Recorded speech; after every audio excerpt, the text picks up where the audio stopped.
Sekigahara. It is perhaps the single most famous battle of Japan's samurai era. Coming at the end of a period of prolonged civil war, it was the final clash to see who would rule the newly reunited nation. With over 150,000 combatants, it was the single largest engagement up to that point on Japanese soil, and dwarfed any contemporary land battles in Renaissance Europe. The memory of its commanders resonates throughout the ages, from Meiji-era woodblock prints to modern historical dramas in Japan and abroad. Yet behind all its fame, there was something almost anticlimactic about the fighting itself, not for lack of size or implications, but because in many ways, the victor had won Sekigahara before it even started. Hello, welcome back to Secondhand History. To understand the Battle of Sekigahara, we must first look back 2 years earlier to 1598. That year, the great warlord Toyotomi Hideyoshi died. Years earlier, he and another warlord, Oda Nobunaga, had subjugated the nation's various feuding clans, seemingly drawing over a century of civil war in Japan to a close. A traitorous vassal had killed Nobunaga just as victory came into sight, leaving Hideyoshi to finish the process and become Japan's de facto ruler. However, while he commanded near total obedience from his allies and lieutenants, privately, many were angry at him. Towards the end of his life, Toyotomi's rule had grown erratic. Most notably, he launched a grueling and ultimately fruitless invasion of Korea, with grandiose plans to then conquer China itself. And now he was gone, leaving behind a cadre of ambitious generals, a 5-year-old son, and a lot that could go wrong. Hideyoshi knew that he was leaving Japan in a precarious situation. Shortly before his death, he presented his will to his chief lieutenants. His young son, Toyotomi Hideyori, would command their absolute loyalty when he came of age. Everyone had to swear a blood oath to him. Instead of appointing any one regent who could usurp his son, Hideyoshi instead designated a council of his 5 most powerful generals to govern the country, and checked its power with an additional, lesser council of 5 of his most trusted civil administrators. Finally, Toyotomi's will prohibited members of the upper or quote-unquote elder council from doing anything that might change their internal balance of power. No dynastic marriages, unilateral military actions, or any of that fun stuff. To the surprise of few students of history, it didn't take long for the system to unravel. The most powerful member of the Elder Council by far was a wily old warrior named Tokugawa Ieyasu. He'd been an ally of Hideyoshi's old lord, Oda Nobunaga, since back when they were all ambitious young men, and if anyone could have challenged Toyotomi's rise after Nobunaga's death, it was Tokugawa. He had no intention of resigning himself to the role of a glorified babysitter. Almost immediately, Tokugawa resumed building up his political support through arranged marriages, an explicit no-no under Toyotomi's will. This alarmed the most powerful member of the Lesser Administrative Council, Ishida Mitsunari. A key official in Hideyoshi's regime, Mitsunari was, depending on who you ask, either a scheming bureaucrat trying to punch above his weight, or a genuine believer in Toyotomi's system. Either way, he took issue with Tokugawa's behavior, and their relationship quickly soured. Eventually, some of Tokugawa's vassals accused Mitsunari of plotting to assassinate their master. Mitsunari fled for his life. Tokugawa responded by placing him in quote-unquote protective custody, and then, after things calmed down, released him? Historians have their theories. Maybe Tokugawa felt Mitsunari had been politically neutralized, or maybe he saw conflict as inevitable and preferred Mitsunari as his foe over a wildcard he hadn't yet sized up. For a brief moment, things held steady.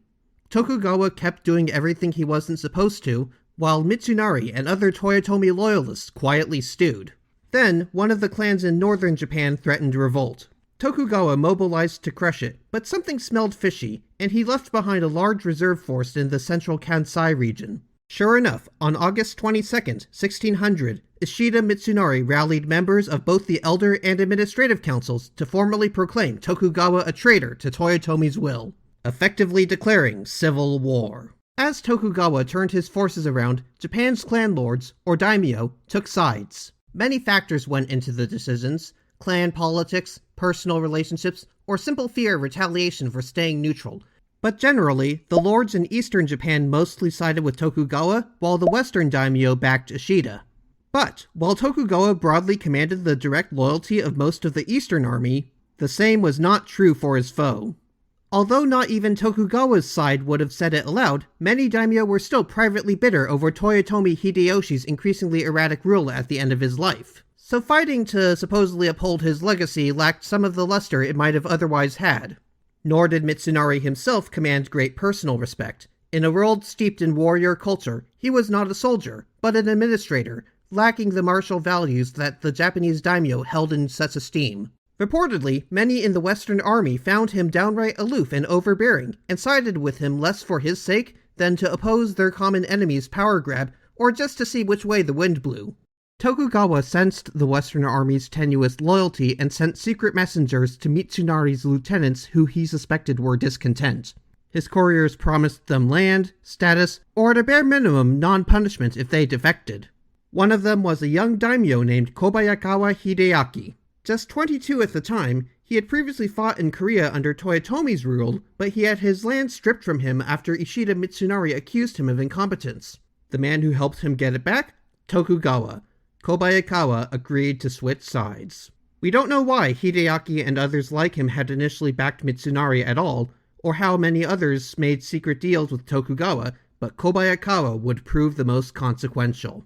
After maneuvering around each other and engaging in several preliminary sieges and skirmishes, the Eastern and Western armies finally met on the morning of October 21st near the village of Sekigahara. Mitsunari had the tactical high ground, but Tokugawa's coalition attacked undeterred. Almost immediately, things went wrong for the Western Army. Units sat out the fighting, either as part of deals with Tokugawa or entirely on their own accord. The Eastern Army's line bent but never broke despite its inferior position.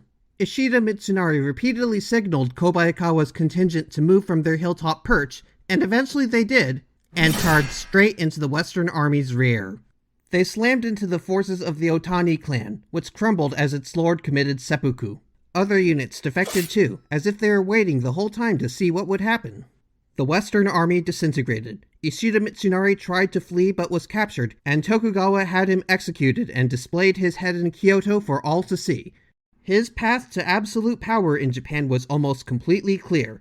Only Toyotomi's young son remained as a potential rival and, well, Tokugawa would eventually deal with him in all good time.